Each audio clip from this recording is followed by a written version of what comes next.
From the most trusted names in local news, KDPG Sunday Edition. Good morning and welcome to the KDPG Sunday Edition. I'm Ken Rice. Global warming has been called everything from the gravest threat that planet Earth faces to the greatest scam in history. Quite a difference between the two beliefs, and undoubtedly the truth lies somewhere in between. But political division over climate change is not likely to go away anytime soon. The battle lines were drawn again this past week after the Trump administration announced a major rollback of EPA restrictions imposed during the Obama administration on emissions from coal-fired power plants. What impact will lifting these restrictions have on the environment and on the economy of states that rely on jobs related to the production of coal? That's our topic this morning on the KDPG Sunday Edition. We welcome two guests. Dr. Paul Fischbeck is professor of social and decision sciences, engineering and public policy at Carnegie Mellon University, and James Van Nostrand is director of the Center for Energy and Sustainable Development and professor of law at West Virginia University. David Shribman, executive editor of the Pittsburgh Post-Gazette, joins us as well. Nice to have you here, gentlemen. Thank you both for being here. The president was in your state this past week, had a rally for a Senate candidate, and talked a lot about coal, beautiful, clean coal, as he calls it in West Virginia. What is he talking about? I assume he's talking about coal that perhaps could be made clean if we used like carbon capture and sequestration technology. But in fact, I mean, clean coal does not, as a practical matter, exist now. It's a very dirty product. The mining of it, the burning of it, it's not a clean way to generate electricity. Coal is coal. Coal is coal. So there are all these signs among his supporters that say Trump digs coal, and a very enthusiastic greeting for the president when he comes to West Virginia. He's been there 6 times already as president. Why is West Virginia so enthusiastic for Donald Trump? Well, he came during the campaign and promised to bring back the coal jobs, and got a lot of support. You know, he carried the state 68 to 32%. So he got a lot of support, and he seems to be committed to fulfilling that campaign promise to bring the coal jobs back. What's happened since? What's the evidence that anything is happening?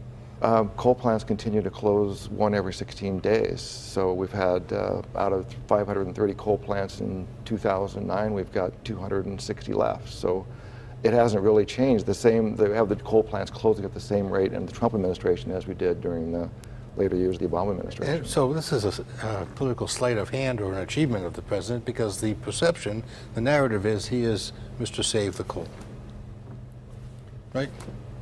And I think his administration is making a lot of efforts. We've seen proposals from the Department of Energy that got rejected by FERC, Federal Energy Regulatory Commission. We've seen proposals, a new proposal that hasn't formally been announced, to try to keep nuclear and coal plants open, and on the arguments of national security using the Defense Production Act. So there's an effort to try to bring the coal jobs back. Well, just as the Shakespearean king couldn't hold back the tide, President Trump, can he not hold back the tide against coal? It's market forces. It's cheap natural gas, and it's low-cost wind and solar. It's utilities are making the switch away from coal based on economics and based on improved technology, frankly, in producing natural gas and wind and solar, and we haven't had the same technological advances for coal.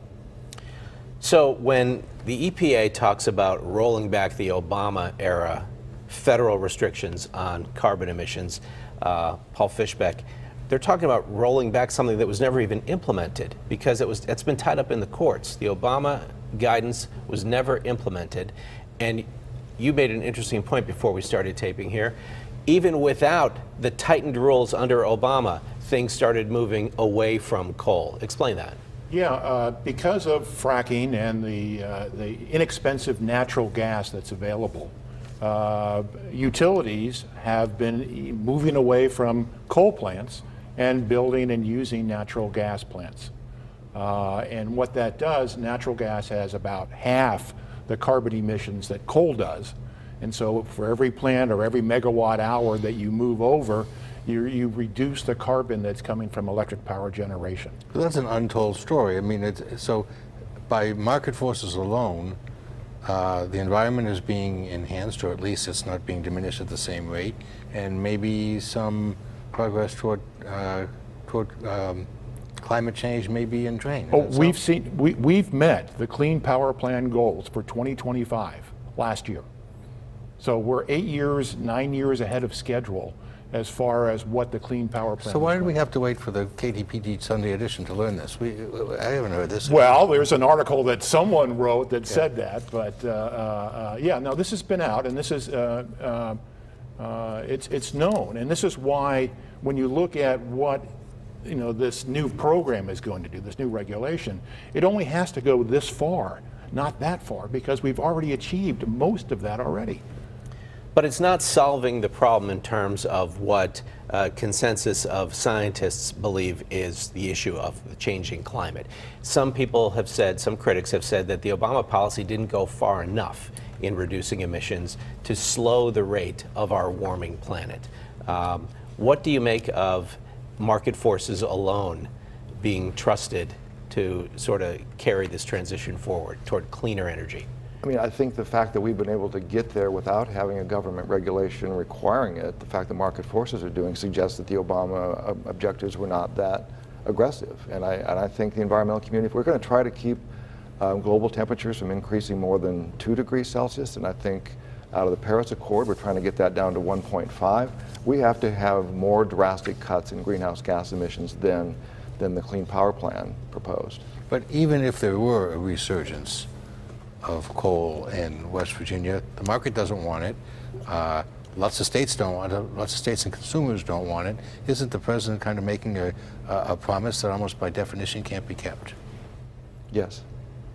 Unless you have exports, China and India are still burning coal, so there's a possibility, even though domestic utilities are not going to be burning coal, there is a world market for coal, and in West Virginia we also have in Western Pennsylvania metallurgical coal, which is used to make steel. That market is doing pretty well. But in terms of domestic utilities burning coal, it's just a very dismal future. And how much West Virginia coal goes abroad? I don't have that number, I'm sorry. But a lot or a little? Or? Don't know. Yeah, I don't. Yeah. But I mean, there's another thing is that the demise of coal is not predicted to disappear in the next 5 to 10 years. All the forecasts are that coal plants will be generating electricity well into the future. So it's not disappearing, it's being reduced. Okay, so given the diminution that you explained to us earlier, and what you just said, that coal remains a mainstay of many, many plants, what's the prognosis climate-wise and economic-wise about coal as a producer of electricity? Well, what's going to happen is that at some point, the coal plants produce a lot. I mean, they're big plants and they produce a lot of electricity. Are they efficient? Well, they could be made a lot more efficient, and that's sort of what this Trump policy is advocating, is that let's make the plants that we have, let's improve their efficiency. We might as well do that. And then the question is, there's a benefit for doing that. But is that enough to change sort of the table as to, climate change? And the answer is no, but it's incremental. But is that how you read the Trump policy, or is the Trump policy more of, if states want to make their coal-fired power plants more efficient, they can, we're not going to tell them to? Actually, there's a menu of options for the states, and the states will have to do something. They can do very little, but they do have to take some action in order to comply, and they'll have... Even under the Trump rules? Yes, they'll have 3 years to come up with a state implementation plan, and the EPA will have another year to review that to determine whether it's adequate. But they have to take some step, but it's just limited to individual plants. It's plant-specific, and there are a menu of improvements, and I think probably what will happen is each State Department of Environmental Protection will look at the individual plants based on their vintage, the technology, and decide this is the improvement you should make at this plant in order to improve the efficiency. But if coal continues the way it is now or has a slow decline, what kind of future is there for the economy of West Virginia? It's not a very positive future, although with the Marcellus Shale, I think over the longer term, natural gas will fill a lot of that gap in. Our state depends a lot on coal severance tax revenues, our budget does, and it's really lean right now because coal is down and natural gas has not come back up. So energy extraction will remain the principal or one of the principal elements of the West Virginia economy, even in a more digital world, and more... Yes, and I think there's interest in a gas storage hub and attracting more petrochemicals, the cracker plant. The idea is we have tremendous gas resources in the region, and we can basically move a lot of the things that are going on the Gulf Coast because the natural gas supplies of this country are primarily coming out of the Marcellus and shale and future the Utica shale and moving away from the Gulf areas. And so there's an opportunity to basically bring those industries up to this region. Why ship the gas all the way down there to be used? Why not use it here where it's being generated? Yeah, but it seems to me there's a belief on the part of many Trump supporters that coal isn't just going to be part of this new mix. And coal is there's going to be a resurgence, and there's going to be a rebirth of prosperity in a lot of places like West Virginia and parts of our viewing area in Western Pennsylvania. Is that not the hope that people are clinging to? They're certainly being told that, and I don't know if many really do believe that's going to happen. I think they just like hearing somebody say, they like having somebody in the White House who they feel is an advocate for their industry. I'm not sure they really believe that there's going to be the resurgence. Isn't it so that both in mining and in energy production, efficiencies themselves will cut the potential jobs for West Virginia? Well, that's, yeah, the decline in mining, the number of miners, it's due to technological changes, the way we extract coal. There are very few underground mines anymore. It's mountaintop removal, it's strip mining, and so the productivity per miner has gone up through technology, which means we use a lot fewer miners. All right, let's take a break. We'll continue our discussion here on the KDPG Sunday Edition when we come back in just a moment.